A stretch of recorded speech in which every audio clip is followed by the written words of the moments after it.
Here's another fun build inspiration for the Cosmere RPG, MC Hammer.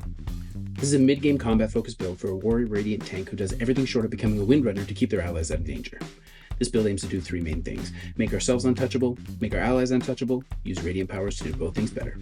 Before we get into talents, let's quickly talk about gear. We're going to grab the military starting kit to grab 2 non-special weapons and chain armor. We want a weapon with melee +5 range and the defensive trait. Melee 5 extends our melee range to 10 feet, and defensive lets us use the brace action without cover nearby. Initially, long spears are our only option, so we'll start there, but we'll look to upgrade to a poleaxe crafted with the perfect balanced advanced item feature to make it defensive, bringing us up to a D10 damage die. Similarly, chain armor is the best you can get to start with, but we'll want to find full plate as soon as we can, and much later shard plate. You could also look to get this crafted with adorned to give it presentable with expertise, allowing you to wear it all the time without being out of place in a non-combat scene. Full plate gives us 4 deflect value, which reduces impact, keen, and energy damage by that amount.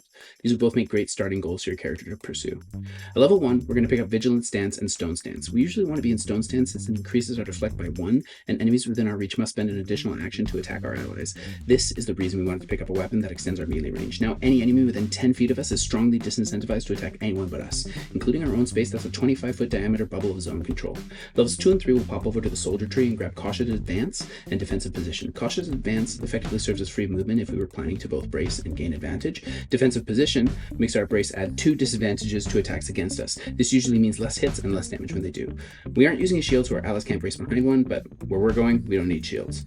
At level 4, before moving on, I think picking up Practice Kata from the Duelist Tree is pretty much mandatory for any warrior build. It lets us use stances in any scene type, and crucially, and less surprise, lets us start a scene in Vigilant Stance and shift to Stone Stance as a free action.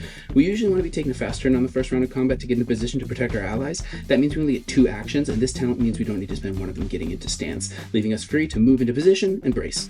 On this note, later in the build, we'll probably be coming back to pick up Wary, so we can't be surprised and can almost guarantee that first turn setup. Let's swear some ideals.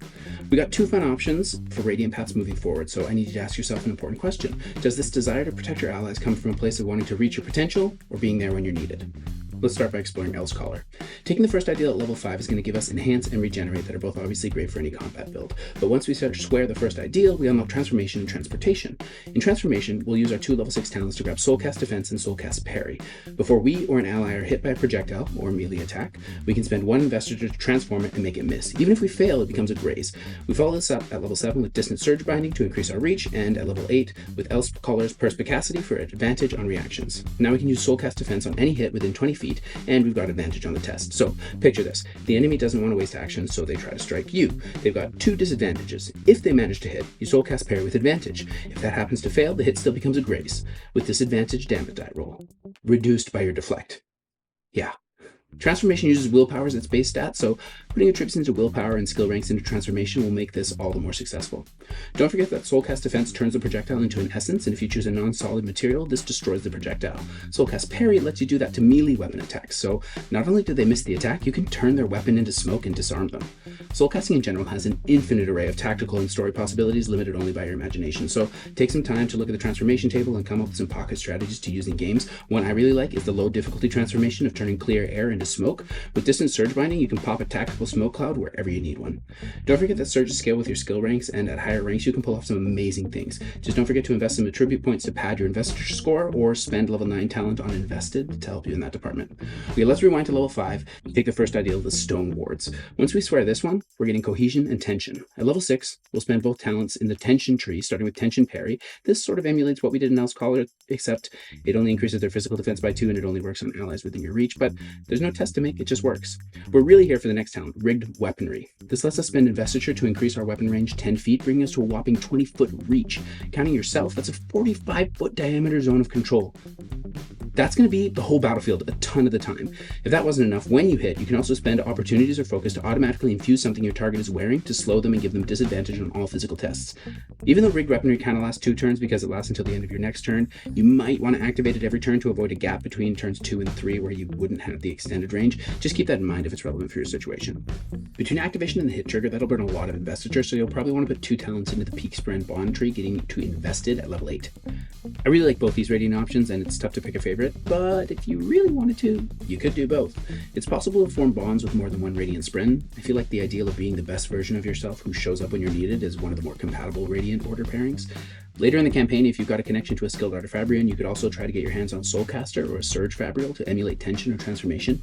If you practice with them, your GM can let you pick talents and the corresponding skills, but only if you're not a Radiant to begin with. Quickly, while we're on Fabrials, any version of this build would love an armor augmenter for the 2 extra deflect. So that's the main build, but here are a couple more ideas on how to proceed for the rest of your campaign. Firstly, don't forget to pop back to the Soldier Tree and pick up Wary. Then, regardless of which Radiant path you chose, I think a tantalizing next step is to spend the next 5 talents working down the Envoy Mentor path towards Foresight for the additional reaction that doubles your capacity to protect with Soulcast or Tension parries.